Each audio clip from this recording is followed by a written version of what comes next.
Ma thèse en 180 secondes, édition 2018, la région Hauts-de-France. C'est maintenant. On commence tout de suite avec, je le disais, la première jeune chercheuse qui a relevé le challenge. C'est pas forcément simple de passer en premier. La thèse s'intitule « Développement de micro-aiguilles pour une délivrance transdermique optimale du 5-ALA ». C'est une thèse en biomatériaux. La jeune chercheuse qui monte sur scène dans quelques secondes est en première année. Merci d'applaudir et d'encourager Mathilde Champeau.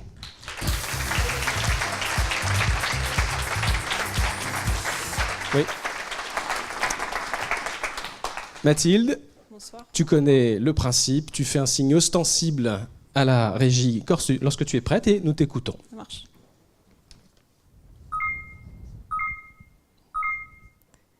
« 29 mars 2018. Certes, l'été est loin, mais rappelez-vous, le bruit de l'eau, le chant des cigales. Moi, je me souviens de la plage et des rayons du soleil caressant ma peau. Ça y est, vous aussi, vous êtes repartis sur le lieu de vacances ? Attention, retour à la réalité. Mesdames et messieurs, l'exposition prolongée au soleil est le facteur numéro 1 responsable du cancer de la peau. Oula, je vous sens tous à fleur de peau. Pas de panique. Il existe des traitements dits classiques pour soigner le cancer de la peau, comme la chirurgie ou la chimio. Mais il existe aussi la thérapie photodynamique, qui, elle, a très peu d'effets secondaires et ne laisse pas de cicatrices disgracieuses. Alors, on se sent mieux dans sa peau ? La première étape de cette thérapie photodynamique consiste à appliquer une crème sur les lésions cutanées contenant une molécule sensible à la lumière. Alors, molécules et lésions vont faire peau à peau pendant plus de 3 heures. 3 heures, c'est long, surtout dans ce genre de situation. Bon, j'arrête de tourner autour du pot. La molécule photosensible est dingue du charme des cellules tumorales. On peut dire qu'elle les a dans la peau, si bien qu'elle a décidé de s'accrocher à elle. Jusqu'au moment où arrive la deuxième étape de la thérapie photodynamique, celle de la lumière. Les lésions cutanées sont éclairées. La molécule photosensible entre dans un état d'excitation qui mène à la destruction de ses amis les cellules tumorales. Eh oui, pas de peau. Mais alors, qu'est-ce que je fais là ? En fait, j'ai un peu vendu la peau de l'ours avant de l'avoir tué. Il s'avère que notre molécule photosensible est folle amoureuse des cellules tumorales. Mais elles sont difficiles d'accès. Elles se trouvent sous la couche supérieure de l'épiderme qui sert de rempart contre différentes agressions. Bon, c'est un peu comme si votre prince charmant devait venir vous chercher, alors vous êtes enfermé dans un château fort. Ça ralentit. C'est donc ici que j'interviens. L'objectif de ma thèse, c'est de développer des micro-aiguilles capables de perforer ce rempart cutané et capables de libérer la molécule photosensible dans les couches plus profondes de la peau. Du coup, je m'investis à plein pot. Ces micro-aiguilles sont très petites, plus petites qu'un demi-millimètre, pour passer incognito et sans douleur. Elles sont aussi résistantes pour traverser ce rempart cutané sans se fracturer. Et enfin, elles ont bon cœur, car en se biodégradant, elles vont libérer la molécule photosensible sans mettre des heures. Grâce à mes micro-aiguilles, la thérapie photodynamique pour le traitement du cancer de la peau fait peau neuve. Ça peut nous sauver la peau, et foi de Mathilde Champeau, c'est pas du pipeau. Voilà, c'était Mathilde Champeau. On passe maintenant à Laura Dutilleul, mesdames, messieurs.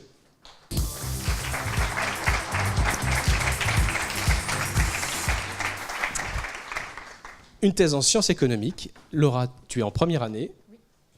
Quand tu es prête. C'est bon.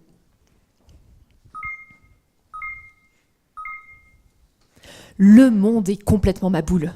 Les Américains ont voté pour Trump, et même les Anglais ont choisi le Brexit. Et en France, c'est la première fois au monde que 2 populismes arrivent en surface. C'est la première fois au monde que 2 populismes arrivent en tête lors d'élections nationales. D'un côté, un populisme de droite avec le Front National, et de l'autre, un populisme de gauche avec la France Insoumise. Et j'ai eu une idée. Et si j'ouvrais ma clinique de Maboule du populisme ? J'ai ouvert le 1er octobre 2017, début de ma thèse, et j'ai eu un succès fou. Je me souviens de 2 patients, France et Roger. France était belle, forte, mais un peu malade. Elle me disait qu'en mai 2017, elle avait très mal à la tête. Ses idées allaient d'extrême gauche à extrême droite, puis cela s'est stabilisé au centre. Je lui ai dit « Allons faire un test économétrique ». J'ai alors mis ma patiente sur la table d'examen et j'ai utilisé mon outil économétrique comme la pince du docteur Maboul. Ce test permet de savoir à quels organes, autrement dit à quelles variables indépendantes, est due la montée du populisme en France. Dans le corps de France, je voyais la rate de l'inégalité, le tibia de la croissance et même le cœur de l'emploi. Je saisis d'abord la rate de l'inégalité avec ma pince et là, bip bip bip bip, alerte. Cet organe est donc corrélé avec la montée du populisme.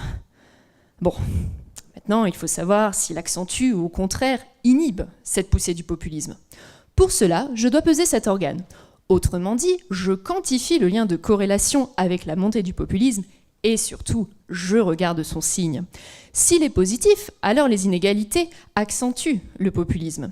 Et s'il est négatif, le populisme est atténué par les inégalités.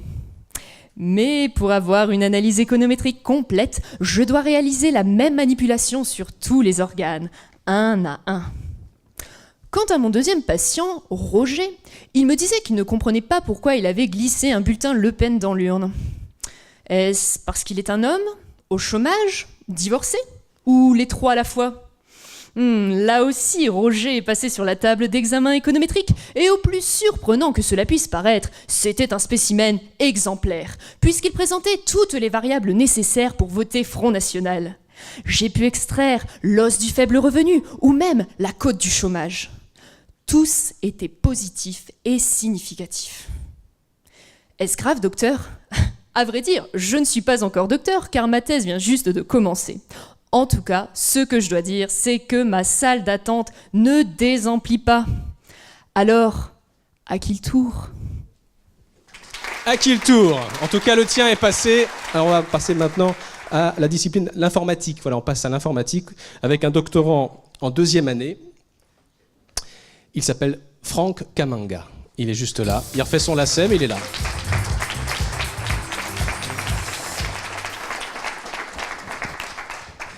Franck, je te laisse rejoindre la scène. Voilà. Et quand tu es prêt, un signe. Et nous t'écoutons donc pour une thèse en informatique.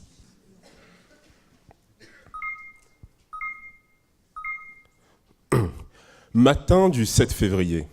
Je m'impatiente en gare de l'île Flandre. Je dois aller à Paris. Mais il y est tombé des quantités de neige. À tous les coups, va y avoir des retards monstres. Aucune chance pour que mon train parte à l'heure. Et pour couronner le tout, on annonce une mise à quai tardive pour difficulté de préparation. Alors ça, je ne comprends pas. Mais c'est trop. Et pourtant, je suis parti à l'heure. Eh bien, en coulisses, tout s'est joué à la seconde près. Qu'est-ce qui s'est passé ? Le train prévu pour mon Lille-Paris faisait juste avant un trajet Paris-Lille, dans l'autre sens, mais était déjà très en retard. Bien, plutôt qu'utiliser ce train pour mon Lille-Paris, il a été décidé de préparer une autre rame, encore garée au dépôt de la gare. Par conséquent, il a fallu programmer aussi bien la vidange des WC que la préparation des freins, puis prévoir un créneau de nettoyage, alors qu'à cette heure-ci, ça bouchonne pas mal à la machine à laver. Eh bien, tout le génie pour que malgré cela, ça marche, est l'objet de ma thèse. Ce qui m'intéresse, c'est de planifier la préparation des trains en gare pour assurer le service et éviter les retards. J'aborde le problème, non pas sous le prisme de la grève, mais sous celui des mathématiques et de l'informatique. Il faut que je conçoive une procédure automatique qui répond aux problèmes et aide à la prise de décision. Et ça, c'est tout un art. Il y a d'abord une étape d'abstraction. En quoi consiste-t-elle ? En voiture, messieurs, dames. Nos passages en machine à laver ou en inspection deviennent des ronds, nos passages sur des feux de signalisation deviennent des carrés, et un train qui circule sur nos quais et nos dépôts est une ligne à travers nos ronds et nos carrés. Oui, mais attention, nos lignes, on ne les trace pas n'importe comment. Quand deux lignes se croisent, c'est que deux trains font la même chose au même endroit. Oui, mais pas en même temps. Il y en a forcément un qui attend, ce qui peut générer du retard. Autre solution, tracer des lignes qui ne se croisent pas. Mais il nous faut suffisamment de place entre nos ronds et nos carrés. Bien, pour nous en sortir, les techniques d'optimisation peuvent tracer nos traits. Tout le défi est d'en trouver une qui permette des calculs en quelques minutes. En effet, on souhaite déployer la méthode sur le terrain pour planifier des journées où on traite plusieurs centaines de trains. Et si franchement, en 3 minutes, on peut produire un chef-d'œuvre, le rythme du ballet des trains deviendrait presque imperturbable. Vous avez été, mesdames et messieurs, sensibles à la beauté de mes lignes. Je le vois bien. Il me reste pour ma thèse à passer de l'abstrait au concret et vous emmener avec moi à quai. Et peut-être que, suite à mes travaux, et après une longue période de grève, vous entendrez plus de gens vous parler des trains à l'heure. C'était Franck Kamanga. On continue maintenant avec la 4e jeune chercheuse qui a accepté le défi consistant à résumer en 3 minutes un travail de plusieurs années qu'elle est en train de faire. Elle est en 2e année de thèse, elle fait de l'hydrodynamique. Le titre de sa thèse, c'est « Étude expérimentale de la turbulence dans les zones à fort courant dédiées aux hydroliennes ». Elle s'appelle Maria Ickenich, mesdames, messieurs, elle est juste là. Maria, tu peux prendre un micro quand tu es prête.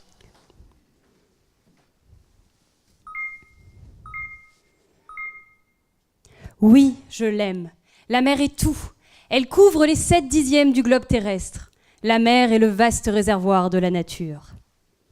Et c'est ainsi que Jules Verne parlait des ressources infinies de la mer. Et il avait raison. La mer nous inspire, nous nourrit, nous rafraîchit, mais pourrait-elle aussi produire de l'électricité ? Eh bien oui. On a bien mis des éoliennes dans l'air, et aujourd'hui, on installe des hydroliennes sous l'eau. Sauf que c'est pas si simple, il y a pas mal de difficultés. L'une d'entre elles m'intéresse particulièrement, c'est celle liée au fond marin, car ils ne sont pas plats. Dans la zone que j'étudie, en Normandie, les variations d'altitude sont de 5 mètres en moyenne, soit 3 fois ma taille. Et lorsqu'un courant, fort bien sûr, on veut récupérer son énergie, arrive sur un obstacle, de la turbulence est créée. La turbulence est composée de tourbillons de toute taille. Ils sont très énergétiques et remontent parfois les 35 mètres de profondeur, soit plus de 20 fois ma taille. Alors on observe un gros remous à la surface de l'eau qui peut faire 5 mètres de large. Toujours 3 fois ma taille. Imaginez maintenant que ce tourbillon arrive sur l'hydrolienne. Cette énergie turbulente va user prématurément la machine. Et c'est pour ça qu'il est primordial de comprendre ce phénomène.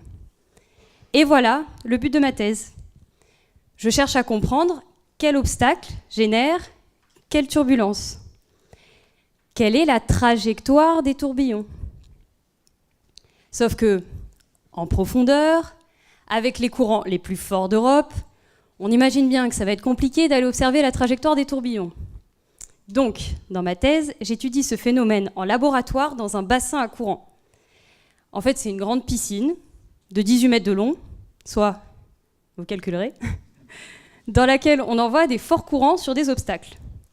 Ceux que j'utilise sont des représentations très très simples des obstacles réels, c'est-à-dire des cubes et des cylindres. On combine ensuite ces éléments pour recomposer le fond marin comme un puzzle. Pour mesurer la vitesse, on met des billes de verre microscopiques dans le bassin qu'on éclaire ensuite avec un laser. En mesurant leur vitesse, on a celle de l'écoulement et on peut capter le passage des tourbillons. Pour le moment, on a réussi à recréer ce gros remous à la surface de notre bassin et maintenant, il ne reste plus qu'à comprendre ce qu'il se passe entre le fond et la surface. Simple. Et voilà, grâce à mes petits cubes et mes gros lasers, j'essaye de comprendre la turbulence en profondeur.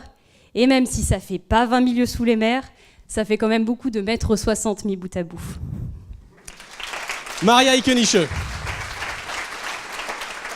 Et on va passer maintenant à notre 5e candidat. Il fait une thèse qui s'intitule Évaluation de l'exposition des populations aux polluants dans les néosols issus de sédiments de curage, effet de vieillissement sur la disponibilité environnementale et la bioaccessibilité orale. Il s'appelle Phan Xuan Nguyen, mesdames, messieurs, et il va vous présenter ça de manière limpide, en 3 minutes. Il est doctorant en 2e année. Bonsoir.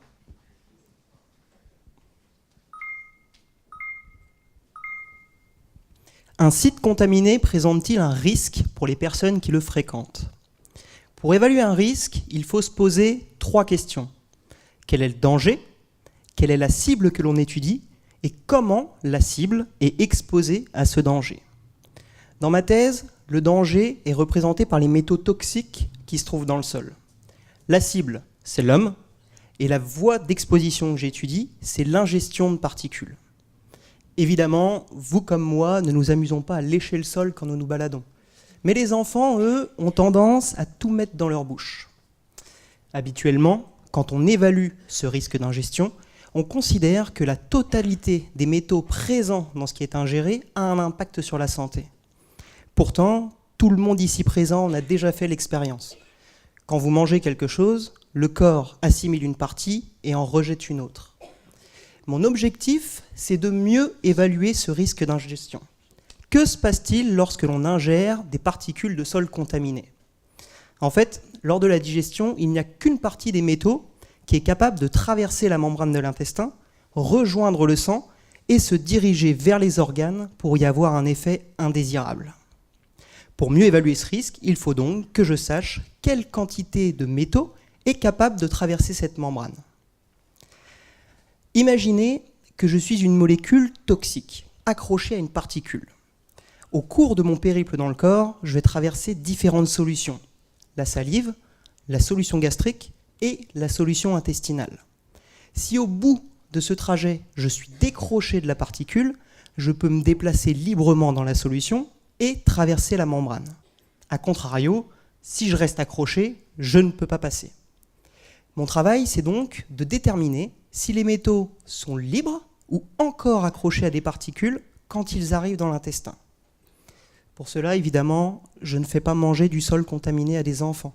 Je reproduis dans des tubes les différentes solutions que vont rencontrer les particules au cours de ce voyage et je regarde ensuite si les métaux sont dans la solution ou non. La seconde question que je me pose, c'est de savoir si ce risque il évolue au cours du temps. Effectivement, un sol il subit des aléas climatiques qui sont susceptibles de modifier les forces qui lient les métaux aux particules. Pour comprendre les effets de ces modifications, je fais subir au sol des changements d'humidité et de température qui reproduisent ce qui se passe à l'extérieur et je regarde ensuite comment évolue ce risque. Enfin bref, nous sommes entourés de dangers. Il faut donc être capable de faire la part des choses entre ce qui présente réellement un risque, ce qui n'en présente pas, et si possible, de prévoir son évolution pour s'assurer que nos enfants puissent continuer à jouer en toute sérénité. Merci. Voilà, en 180 secondes. On continue maintenant, s'il vous plaît, avec la 6e jeune chercheuse à venir présenter son travail de recherche. Elle est en 4e année. Cette thèse est une thèse de biologie. Elle vient de l'UPJV. Le titre de sa thèse, c'est « Impact de l'exposition prénatale aux pesticides sur les fonctions neurophysiologiques du nouveau-né prématuré ». Mesdames, Messieurs, Christelle Kouakam est avec nous ce soir.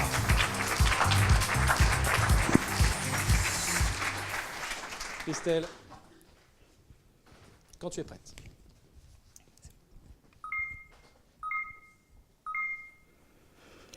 Ah, les bébés, qu'est-ce que c'est mignon. Non mais c'est vrai, ils sont tout petits, ils sentent bon, et leur gazouille, ils sont à croquer. Enfin moi, ce qui m'intéresse surtout, c'est leur caca. Parce que le caca est au centre de mon travail, mais ça, j'y reviendrai plus tard. Saviez-vous que ces petits bouts, même au chaud pendant plusieurs mois dans le ventre de leur maman, pouvaient être exposés aux pesticides ? Je vais vous montrer, au travers de plusieurs clichés de la grossesse, comment cela est possible. Cliché numéro 1, l'envie de fraises. Enfin, moi, je n'ai jamais croisé de femme enceinte qui avait envie de fraises. Mais bref, cette envie, quand elle est réelle, elle prend, comme par hasard, quand il n'y en a pas. Plein mois de janvier, par exemple. Ce seront alors des fraises issues de l'importation et traitées. Ce bon goût de fraises aux pesticides. Cliché numéro 2, bien installé dans le canapé, les replays de l'amour et dans le pré s'enchaînent. Soudain, l'envie de prendre l'air à travers champs vous prend. Ce bon bol de d'air frais, pardon. Eh bien oui, des études ont montré que le fœtus était déjà exposé aux pesticides par inhalation et par l'alimentation de la maman. Pour aller plus loin, ma thèse vise à étudier l'impact des pesticides sur des fonctions essentielles, comme le sommeil de bébé, très important pour son neurodéveloppement, et sa respiration. Mais comment ça marche ? En fait, les pesticides pourraient avoir un effet négatif sur la fabrication d'un neurotransmetteur. C'est en fait le transporteur d'un message de la plus haute importance à destination du cerveau. Et en fonction de ce message, le cerveau prendra les décisions afin de réguler le cycle du sommeil et d'adapter la respiration du nouveau-né. Du coup, s'il y a grève du transporteur, on pourrait s'attendre à ce que cette régulation ne soit plus assurée. Et c'est précisément ce que je cherche à savoir. Et si on en revenait au caca ? Pour beaucoup, changer une couche, surtout pleine de caca, est une vision d'horreur de cette matière qui change de couleur au gré des repas. Ah là là, le caca une appréhension ? En tout cas pas pour moi. Car plus il y en a, mais alors plus je me réjouis. Parce que c'est dans ce caca que j'effectue le dosage des pesticides. Et c'est ce qui me permet de connaître le niveau d'exposition des nouveau-nés, données clés de ma thèse. J'ai aussi effectué des enregistrements de l'activité cérébrale des enfants pour évaluer leur sommeil. Et j'ai réalisé des tests respiratoires pour connaître leur capacité à adapter leur respiration.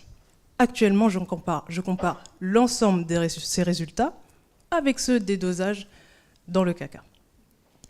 Il faudra donc attendre encore un petit peu pour connaître la fin de l'histoire. Écoutez, ça y est, c'est l'heure. Ça fait bientôt 180 secondes. Alors, je ne voudrais pas en rajouter une couche, mais vous l'aurez compris, le caca, c'est mon dada. Christelle Kouakam. Voilà. Merci. On va maintenant donner la parole à une chercheuse qui est en sciences de l'éducation. Donc là encore, on parlait de pluriparité à l'instant, on est complètement là-dedans. Elle s'appelle Catherine Bargiban. Mesdames, messieurs, elle est juste là. On peut l'applaudir et l'encourager. C'est notre 7e candidate à cette édition de ma thèse en 180 secondes. L'expérience pour soi des aides-soignants en formation infirmière entre représentation des transiteurs et transition identitaire.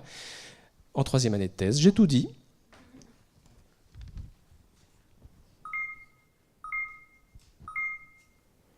Je vais vous soumettre une citation qui n'est pas de moi. L'expérience de chacun est le trésor de tous. C'est un peu comme si on mettait un lingot d'or dans un sac à dos imaginaire à chaque fois que la vie nous apprenait quelque chose.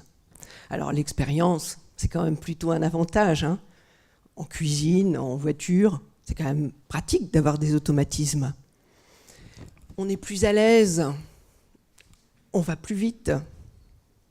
Dans le domaine des soins aussi, l'expérience vaut de l'or et elle profite à tous. Je forme des professionnels de santé et parmi ces professionnels, il y a des adultes qui ont décidé de prendre l'ascenseur social tout en restant dans le domaine des soins. Ils sont riches d'une expérience personnelle et professionnelle très importante. Mais ça n'est pas toujours un avantage quand ils arrivent en formation infirmière. Ils me racontent qu'ils sont très stressés. Sabine me dit qu'elle n'a pas le droit à l'erreur, Richard sent qu'on l'attend en tournant, et parfois ils les abandonnent même. Tout l'intérêt de ma thèse est là, c'est de comprendre pourquoi l'expérience des ex-aides-soignants entrés en formation infirmière n'est pas toujours un avantage exploité. Le résultat des investigations menées auprès des différents acteurs est surprenant. Alors d'abord, il y a ce que l'étudiant pense de sa propre expérience. Là, pas grand-chose en fait. En même temps, qui dans cette assemblée est capable de me lister précisément toutes les expériences qu'il a réalisées ces 10 dernières années ? L'expérience, c'est un peu comme les fricadelles. C'est bon, mais on ne sait pas exactement ce qu'il y a dedans. Ensuite, eux, les tuteurs de stage et les formateurs, disent savoir ce qu'il y a dans l'expérience de ces étudiants. Alors, il y en a qui pensent qu'effectivement, c'est un trésor. Mais d'autres pensent aussi que c'est affaire de mauvaises habitudes dont il faut se débarrasser pour rester et pour rentrer dans le moule de la formation. Enfin, le sac à dos, au fil du temps, est devenu encore plus précieux que de l'or. Il est devenu une partie d'eux-mêmes, avec dedans leur famille, leur histoire, leurs enfants, leurs patients, leur savoir-faire et leur savoir-être, leur identité, quoi. Et là, plus question de vouloir s'en débarrasser. C'est pour ça que quand ils changent de métier, ils sont si déstabilisés parce qu'ils doivent retoucher à la fois à leur expérience et à leur identité. Donc, vous l'aurez compris, l'expérience de chacun mérite d'être soutenue et a tout intérêt à être valorisée pour devenir un bagage en or. Voilà, sur le fil de rasoir. Merci beaucoup Catherine Bargiban, qui reprend place à côté de la 8e jeune chercheuse qui monte sur scène dans quelques secondes. Elle est en chimie, là encore, hein. Changement total d'univers disciplinaire en 3e année. Modélisation de la thermodynamique de radioéléments volatiles par des nouvelles approches quantiques adaptées aux systèmes moléculaires fortement corrélés. Elle s'appelle, et on l'applaudit très fort pour l'encourager, Sophie Carvazo. Mesdames, Messieurs, Sophie Carvazo.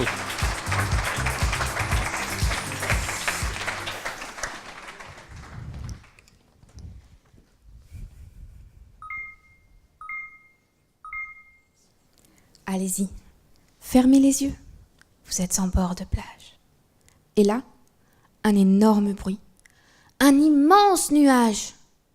Félicitations, vous venez d'assister à une explosion nucléaire. Bon, dommage, ça sera la dernière. Hein. Vous voulez savoir ce qui va se passer ? Eh bien, l'explosion va tout détruire sur son passage. Et des oxydes de plutonium vont se former. Et c'est ça qui m'intéresse. Quel type d'oxyde, quelle quantité va se dégager ? Bien, pour savoir ça, il faudrait connaître l'énergie nécessaire aux oxydes pour se former, ce qu'on appelle l'enthalpie de formation. Problème, personne n'aime manipuler le plutonium. C'est beaucoup trop dangereux. Mais moi, je peux l'étudier sans le toucher. Mon secret ? La simulation. Non, ne souriez pas, j'utilise les équations de la mécanique quantique pour modéliser les oxydes et surtout leurs électrons, car c'est l'énergie des électrons qui va déterminer l'énergie de la molécule. Pour ça, j'utilise la méthode appelée espace actif complet au champ autocohérent. Bon, en fait, je regarde danser les électrons dans mon espace actif. Je les invite en boîte, quoi. Et pour préparer la soirée, j'ai besoin de déterminer 2 variables. Le nombre d'orbitales, c'est-à-dire la taille de la piste de danse, et le nombre d'électrons que je laisse rentrer. Oui, parce que des électrons dans les oxydes de plutonium, il y en a beaucoup, entre 110 et 128. Et même avec l'énorme puissance de calcul actuelle, je ne peux en laisser rentrer que 18. Conclusion, les électrons pour rentrer dans mon espace actif, c'est tenue correcte exigée. Par exemple, les électrons bas en énergie vieux couple qui restent sur leur canapé toute la soirée, ceux-là, leur énergie est facilement déterminée. Donc je ne vais pas perdre la mienne avec eux. Non, moi je laisse rentrer les électrons hauts en énergie. Les célibataires. Seulement les électrons, comme les humains, célibataires, difficile de déterminer leur comportement. Donc dans mon espace actif, je ne laisse pas uniquement rentrer les célibataires, mais aussi quelques couples, eux aussi, hauts en énergie. Des couples qui battent de l'aile, quoi. Et en même temps, je fais varier le nombre d'orbitales. Vous vous rappelez ? La taille de la piste de danse. Oui, parce que trop serré, ça se finirait en soirée choc, mais pas chic. Hein. Puis trop grand, ça serait dans l'ennui mortel. Donc ça y est, j'ai mes 2 variables, je regarde les couples se faire, se défaire et se refaire jusqu'à avoir la configuration la plus stable. Et ainsi, j'ai mon énergie de formation. Hop, une petite simulation d'accident et je sais en combien de temps on va tous mourir. Bon, prenez votre chien et la belle-mère, parce qu'a priori, ça prendrait moins de 180 secondes. Voilà, Sophie Carvazo. C'est notre avant-dernière candidate donc à cette finale. Elle est en 3e année en génie électrochimique. Étude des batteries lithium-air en conditions extrêmes. Ça, c'est un titre de thèse comme je les aime. Elle s'appelle Caroline Gaïa, mesdames, messieurs. Elle est juste là.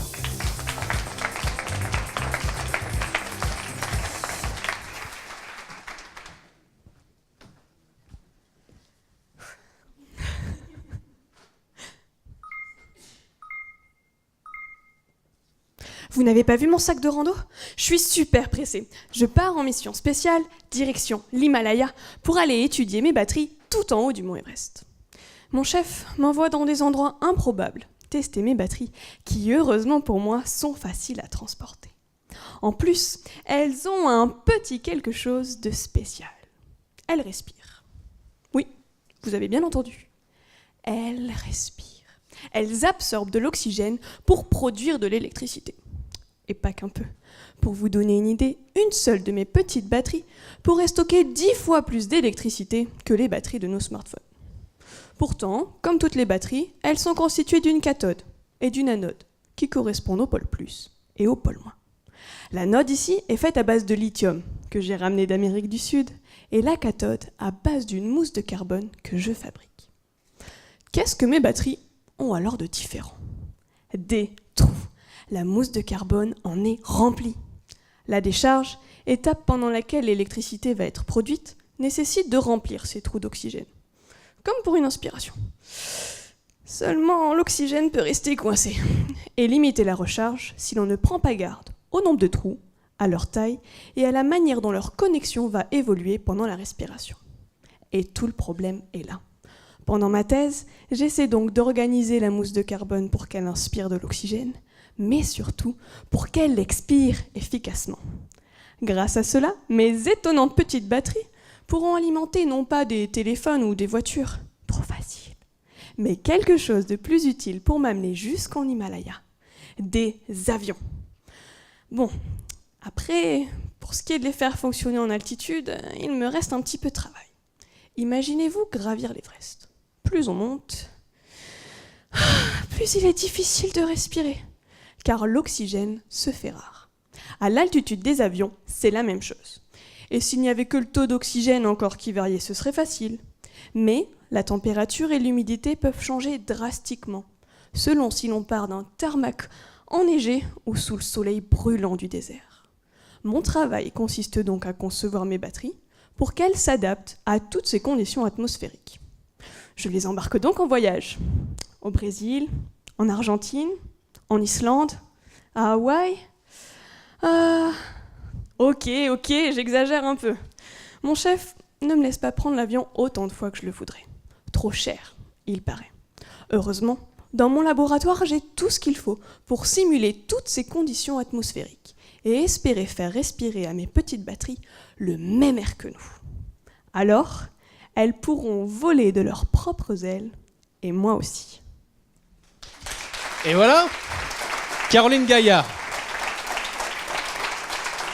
Il est doctorant en 3e année, une thèse en informatique qui s'intitule « Protocole de routage à qualité de service dans les vannées adaptées aux problématiques de la perception élargie et de la localisation distribuée et coopérative dans une constellation de véhicules ». Je veux dire, bon... Il s'appelle Lucas Rivoirard. Mesdames, Messieurs, merci de l'encourager, s'il vous plaît, le maximum. C'est difficile de passer en dernier. Lucas, quand tu es prêt, tu fais un signe et nous t'écoutons. Imaginez-vous sur l'autoroute. Vous roulez à 130 km/h et vous arrivez sur une zone très dense en véhicules. La voiture devant vous freine brusquement. Comme on vous l'a bien appris à l'auto-école, vous commencez par faire vos contrôles, vous regardez le rétroviseur arrière et là vous voyez une superbe voiture de sport bleu électrique arrivant à pleine vitesse. Vous décidez alors de la prévenir de cette zone de danger immédiate en enclenchant vos boutons de warning. Malheureusement, en cherchant le bouton sur votre tableau de bord, vous perdez de vue le véhicule à l'avant et lorsque vous relevez la tête, il est déjà trop tard. C'est l'accident. Avec toutes les technologies de communication d'aujourd'hui, ne serait-il pas possible qu'une alerte vous soit envoyée à vous et au véhicule à l'arrière? Et je dirais même plus, que cette alerte soit reconnue par vos ordinateurs de bord respectifs de vos véhicules et que vos deux voitures aient automatiquement ralenti à l'approche de cette zone de danger. C'est là tout l'intérêt de ma thèse, proposer un système de communication entre véhicules pour améliorer la sécurité routière et le confort de conduite. Le système que je propose s'appuie sur un petit dispositif qui permet de faire communiquer les véhicules entre eux, sans bien sûr que les conducteurs n'aient besoin d'intervenir. Mais dans le domaine des télécommunications, c'est un peu comme lorsque vous faites du bouche à oreille. Vous savez, à force de relayer les messages, parfois ceux-ci peuvent se déformer et voire même perdre tout leur sens. Dans notre cas, il ne faudrait pas qu'un véhicule reçoive une alerte alors qu'il n'y a pas de zone de danger. Pour répondre à cet enjeu, dans ma thèse, je me suis inspiré de la nature pour structurer le réseau de communication. Imaginez alors un arbre, avec sa structure, ses branches et ses feuilles. L'idée est la suivante. Sur chaque route, choisir les véhicules les plus lents pour former une chaîne de véhicules. Cette chaîne représenterait la branche de l'arbre. Les autres véhicules seraient les véhicules feuilles, qui pourraient communiquer avec le véhicule de la branche le plus proche.